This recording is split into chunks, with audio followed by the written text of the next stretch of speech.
Jesus said, "Man cannot live on bread alone, but from every word that proceeds from the mouth of God." You're listening to Daily Truth. The concept is basically this. Shame is a grace, so long as it's the right amount of shame at the right time for the right things. The right amount of shame in the right degree, at the right time for the right things. Shame in that instance is good. It's good. But in the name of a misguided empathy, in the name of a twisting of compassion, Christians especially, not just this includes Christians, but I would say even more so in some sense, Christians, they fell hook, line, and sinker for the lie of not wanting to shame people. We have the gospel of grace. We don't want to shame people. That's not what God does. No, that is exactly what God does. When Adam and Eve ate of the fruit of the tree of the knowledge of good and evil, they knew. Their eyes in that moment were opened up. They knew that they had sinned. But if you look at the text, what happens? All of a sudden, they hear the footsteps of God. And that's when they hide. And after God calling out for the man as the head of his wife, the one who sinned with his eyes wide open, the one who should have known better, the one ultimately responsible, when God called out, "Adam, where are you?" to the man, and he answered, "Here I am." And God says, "Why did you hide?" "Because we were naked and ashamed."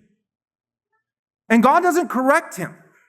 God doesn't say, "Oh, sweetheart, you shouldn't have any shame. This is the Garden of Eden. It's a shame-free zone. This is a safe space. There's no shame here." No, look, what I'm saying is this. The presence of God brought an increase in shame. They ate the fruit, they disobeyed, they rebelled, they sinned, and they knew that they had messed up. But then a second thing happened. It's not just they ate the fruit and immediately were fully ashamed. They ate the fruit and then they heard God coming. And as they heard the presence of God coming, there was a horrid sense of shame, to where they could do no other but run and hide. And what God does, notice, this is the gospel.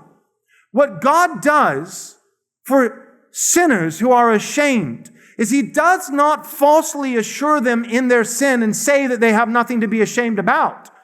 No, what God does is He doesn't say that shame shouldn't exist. He says this shame is good and right, but then He deals with it and He covers shame. He doesn't insist that shame should be non-existent. What the gospel does is it doesn't create a shame-free zone. What the gospel does is it provides a place where shame is covered. And it's covered just like it was in the garden by blood. That's the only way that shame can be dealt with. Because shame is real. And we should quit pretending like it's not. Especially those who profess the name of Jesus, especially those who claim to believe in this Bible, this book. Of course, shame is real. And it's not a matter of whether, but which. For an individual person or a society as a whole, there will be shame.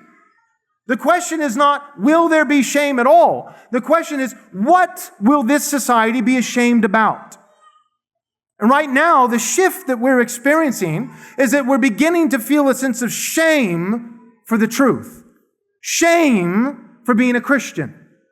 All right, hold up. You're not going to want to miss this. I'm going to tell you exactly how our spring 2024 conference is going to go down. Here's the title of the conference: Blueprints for Christendom 2.0. Subtitle: 7 Doctrines for Ruling the World. We're going to have 7 primary sessions covering each of these doctrines for ruling the world righteously. Number 1, Reformed Confessionalism. That's going to be Pastor Doug Wilson preaching on that topic. Then we've got Covenant Theology with Pastor Brian Sauvé. Then we've got Biblical Patriarchy with Pastor Michael Foster. Then we've got presuppositionalism with Dr. Joseph Boot. Then we've got Kuyperianism, all of Christ for all of life, where we're going to welcome Pastor Doug Wilson back for a second session. Then we've got general equity theonomy. We're going to have Dr. Joseph Boot come and do a second session on that topic. And then lastly, we'll have Pastor Dale Partridge on postmillennial eschatology. In addition to these 7 sessions, we're also going to have not 1, but 2 live podcasts.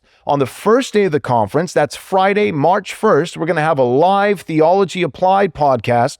I'll be on the stage hosting the discussion with Douglas Wilson, Michael Foster, and Eric Kahn from It's Good to Be a Man. The topic is going to be all about biblical patriarchy. We're going to specifically be parsing out, distinguishing the biblical doctrinal differences between patriarchy and complementarianism. Again, that's Friday, March 1st, the first day of the conference, a live Theology Applied podcast on biblical patriarchy. Then we're going to have the next day, that's Saturday, March 2nd, a live Haunted Cosmos podcast. I'll be hosting this discussion with Brian Sauvé and Ben Garrett. We're going to be talking about the Nephilim. We're going to be talking about the Watchers. We're going to be talking about what creatures currently are living underneath the surface of the earth and chasms of the deep. It's going to be wacky. It's going to be weird, but it will also be thoroughly biblical and incredibly unhinged. So you're not going to want to miss these 2 live podcasts. Theology Applied on Friday, March 1st, the first day of the conference,